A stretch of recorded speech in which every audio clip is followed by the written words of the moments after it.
Bonjour à toutes et à tous. Désolée de ce délai technique, mais il n'en reste pas moins qu'on est 35 groupes représentés aujourd'hui provenant de deux coalitions, donc la coalition Riposte au plan santé, dont la Ligue des droits et libertés est membre, ainsi que la coalition Solidarité Santé. Mon nom est Laurence Guénette, je suis porte-parole et coordonnatrice de la Ligue des droits et libertés. Donc, notre organisation est vouée à la promotion et à la protection des droits humains depuis 60 ans maintenant. Et les coalitions qui sont rassemblées ce matin regroupent plusieurs types d'organisations de défense collective des droits, des organisations syndicales, des groupes communautaires, des associations de médecins et autres. Ce qui nous rassemble ce matin, c'est la volonté de lancer un signal d'alarme face à des enjeux et des transformations qui impactent et qui vont impacter notre système public de santé et de services sociaux et plus largement notre droit à la santé. D'ailleurs, nous allons prendre un moment pour reconnaître qu'on est ici sur un territoire autochtone non cédé. Et comme on aborde aujourd'hui le droit à la santé, on sait que les Premières Nations, les personnes autochtones souffrent du racisme systémique qui est présent dans le réseau de la santé et des services sociaux. Et nous appuyons leurs revendications pour que le principe de Joyce soit adopté par les gouvernements afin de garantir à toutes les personnes autochtones le respect de leurs droits à la santé. Donc, à la Ligue des droits et libertés, notre analyse parle vraiment du droit à la santé, qui est un droit humain. C'est beaucoup plus large que de simplement dispenser des soins. Ça ne se limite pas à des délais d'attente en chirurgie ou à la possibilité de voir un médecin. En fait, le droit à la santé, c'est le droit de toute personne au meilleur état de santé physique, psychologique et sociale qui est susceptible d'être atteint. Donc, on est bien au-delà de l'absence de maladie. Et je prends le temps de le mentionner pour appuyer sur le fait que les services sociaux sont une part vraiment intégrante du droit à la santé et du système public que nous souhaitons protéger. La réalisation du droit à la santé nécessite certaines conditions essentielles pour favoriser son exercice, dont la participation de la population à la prise de toutes les décisions en matière de santé, et aussi la disponibilité des services de santé, leur accessibilité physique, leur universalité, leur accessibilité économique, leur gratuité, sans discrimination, etc. Donc, on y reviendra à travers les paroles de mes deux collègues ici qui vont intervenir. On vient de traverser une pandémie qui aurait dû entraîner des changements. Donc, une pandémie qui nous a confirmé, et plusieurs organisations internationales l'ont soutenu aussi, qu'il était vraiment nécessaire de consolider nos services publics de santé. Malheureusement, c'est le contraire qui se passe en ce moment. Donc, d'une part, le déploiement du plan santé, un plan qui a été annoncé à l'hiver 2022 et dont plusieurs mesures ont été mises en place à ce jour, annoncées, mises en place sans aucun débat public et démocratique. Et le projet de loi 15 qui a été déposé à la fin mars dernier s'inscrit dans la foulée du plan santé, mais n'en est pas le seul et unique élément. C'est un projet de loi lourd de plus que 1100 articles et on craint aussi le déficit démocratique, même dans le cadre du projet de loi, qui est tellement massif et en même temps, on ne se laissera pas distraire par un projet de loi qui, bien qu'il soit très important et qui doit être examiné, est un élément supplémentaire au plan santé qu'on voit se déployer depuis des mois et qui amène des changements majeurs sans aucune consultation. Donc, aujourd'hui, on est ici pour alerter la population. On est ici aussi pour annoncer le lancement d'une série de vignettes qui visent à sensibiliser le grand public. On en parlera tout à l'heure. Et surtout, on dit tout ça se passe beaucoup trop rapidement, des changements majeurs qui s'opèrent beaucoup trop rapidement et qui, sans qu'on soit consulté et qui ne sont pas favorables au droit à la santé. Donc, stoppons la machine maintenant. Je vais maintenant passer la parole à Arnold Aberman. Je vais lui laisser le soin de se présenter. Bonjour. Oh oui, merci. OK. Pour me présenter, je m'appelle le Dr. Arnold Aberman. Je suis membre du collectif Soignons la justice sociale et le représentant à la coalition. Aussi, je travaille au CDC à Beauharnois depuis maintenant 46 ans. Je suis ici pour vous présenter comment le plan santé et le projet de loi 15, en augmentant la prestation privée, aura un impact négatif sur l'offre des soins. Le plan santé est construit de manière à répondre à de nombreuses revendications justifiées. La fin des travails supplémentaires obligatoires, le décloisonnement des professionnels, la réduction de recours aux agences privées, l'accès à le professionnel de la santé pour tous les patients orphelins et d'autres revendications demandées de longue date. Mais les aspects régressifs dépassent de loin tout gain sans date de mise en application. L'approche demeure médicalo-centriste, la pivotation étant au cours du projet de la CAQ, avec une conséquence de renforcement des groupes de médecine familiale au détriment des CLSC. Il y a peu d'efforts pour analyser les détriments sociaux de la santé et aucune mention des déterminants structurels, tels que le racisme, l'homophobie et le colonialisme, et son impact sur les populations marginalisées, les migrants, les populations autochtones, les sans-abri, les personnes handicapées et autres, même si Dubé part de son plan comme une refondation en santé. À l'heure actuelle, environ 30% des soins de santé sont privatisés. Et si nous permettrons à la CAQ d'aller de l'avant avec son projet d'intégration de secteur privé au sein de notre système de santé publique, avec les cliniques médicales associées qui comprend les centres médicaux spécialisés, il aurait un effet dévastateur sur l'université, la gratuité, en passant nulle part dans la loi est-ce que les mots université et gratuité est mentionné. L'équité et l'accessibilité des soins de santé. Ce sont des éléments essentiels pour l'exercice du droit à la santé qui est un droit humain.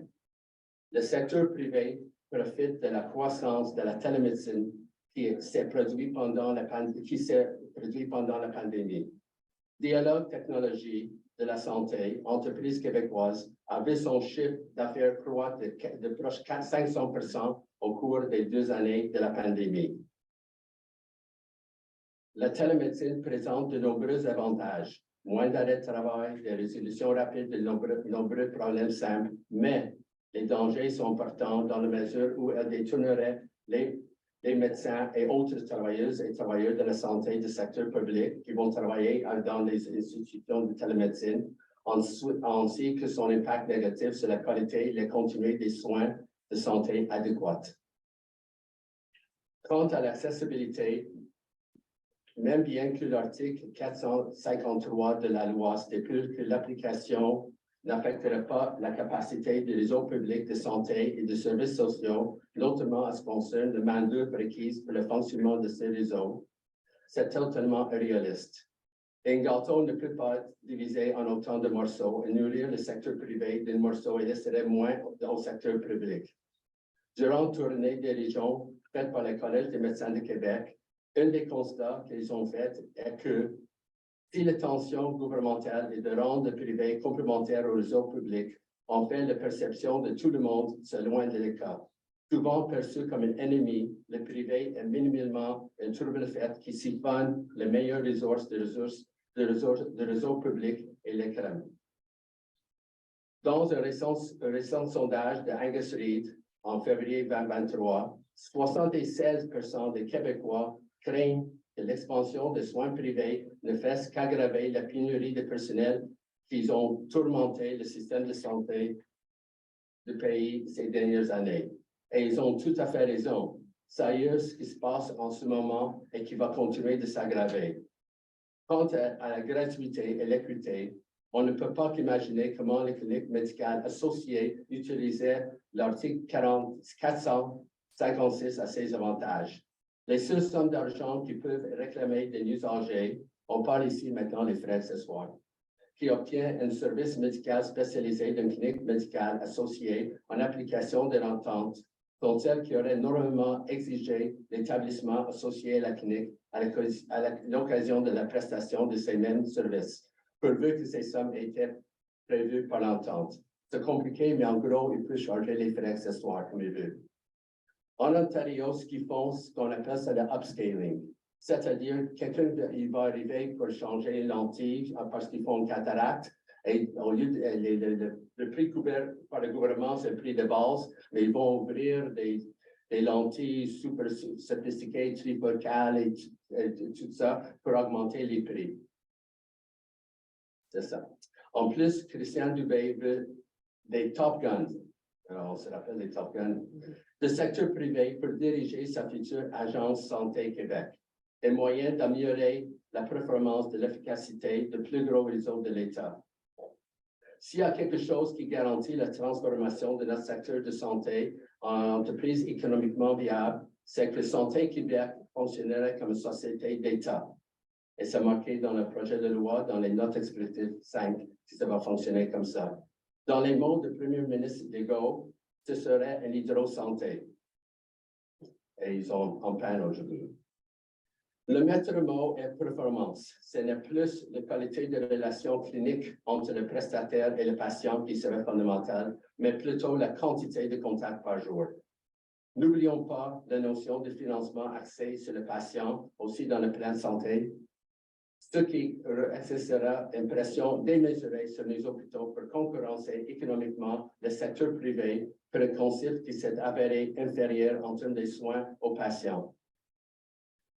Si le ministre de la Santé et des Services sociaux, Christian Dubé, y affirme qu'il mise sur la pertinence, l'efficacité et la création de valeur dans le respect des principes qui me sont chers et qui sont chers à notre société, l'universalité, accessibilité, l'équité et la qualité des soins, ceci est dans le plan santé sur la page 3, il est vraiment à côté de la traque avec le projet de loi 15.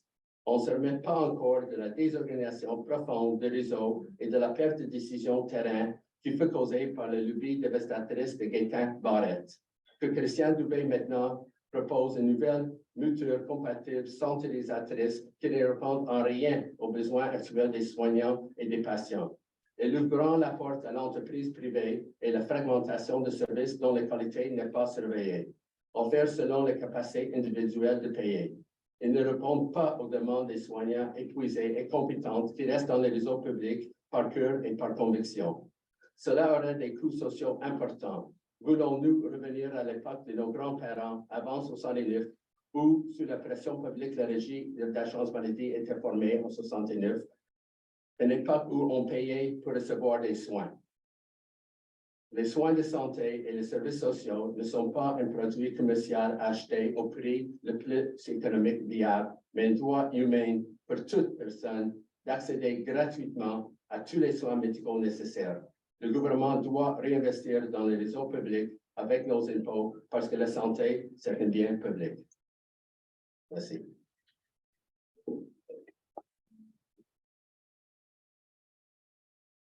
Bonjour, je suis Nathalie Desiel, directrice du regroupement des aidantes et aidants naturels et aussi membre du comité de coordination de la Coalition Solidarité Santé que je représente à titre de porte-parole aujourd'hui.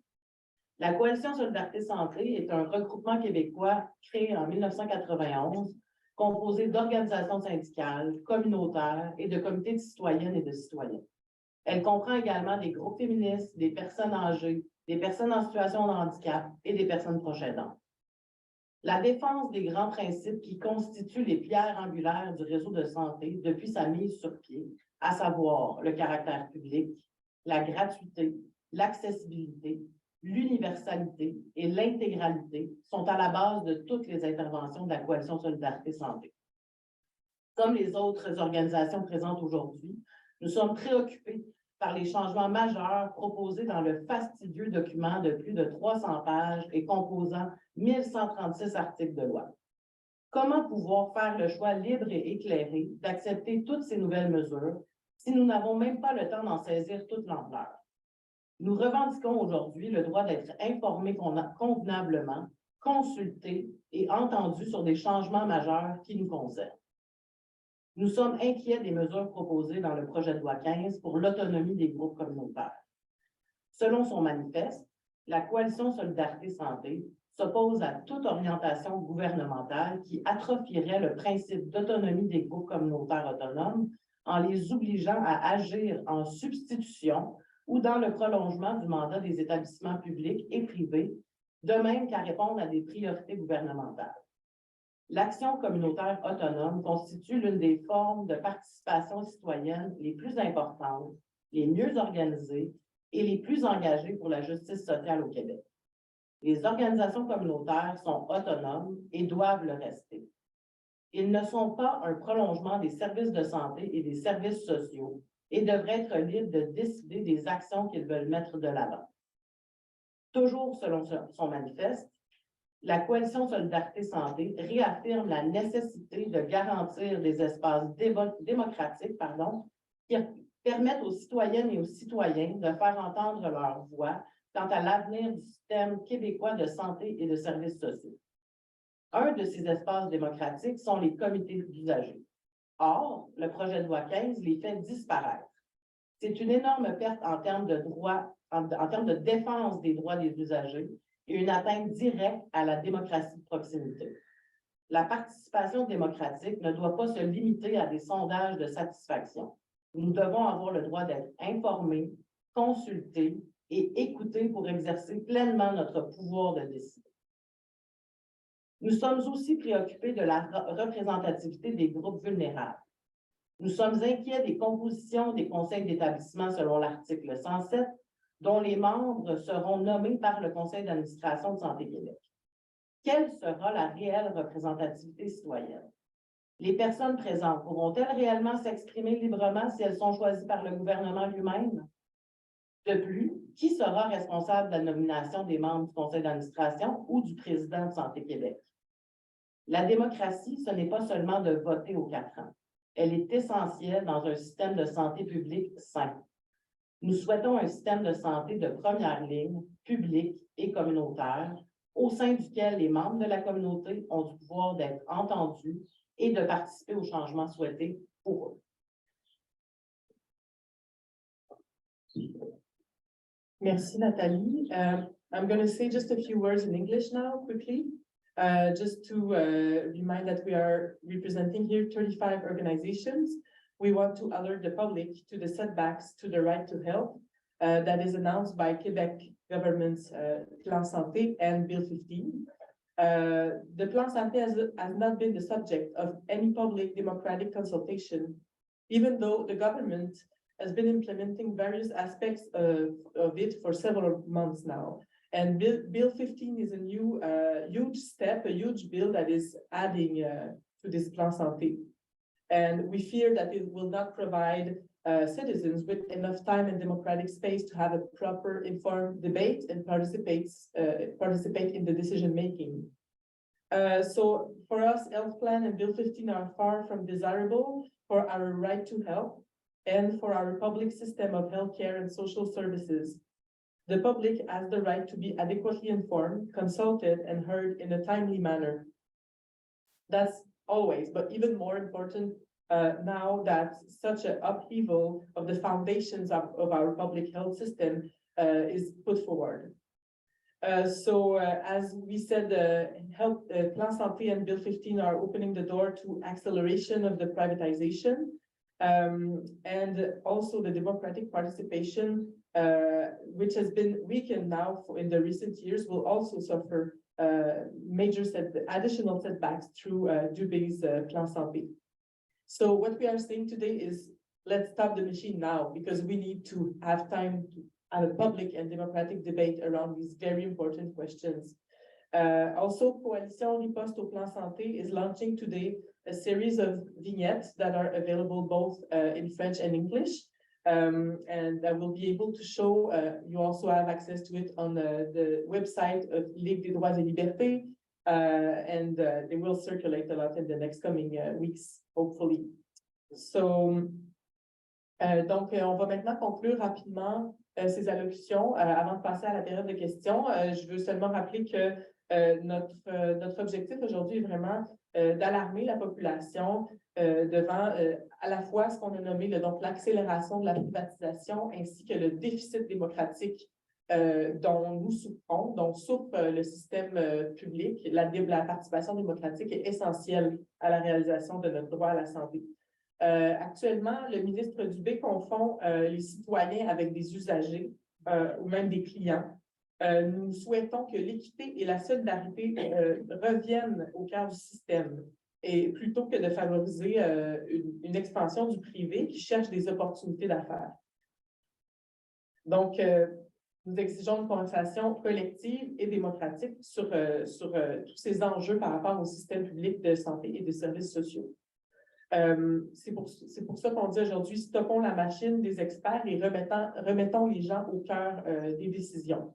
Et aujourd'hui, la Coalition Riposte au plan santé lance une série de vignettes qui visent à sensibiliser le grand public en abordant certains enjeux qui touchent au système de santé et de services sociaux et en posant un regard critique sur certaines avenues et solutions qui nous sont proposées, mais qui nous paraissent être potentiellement dangereuses pour notre système et pour notre droit à la santé.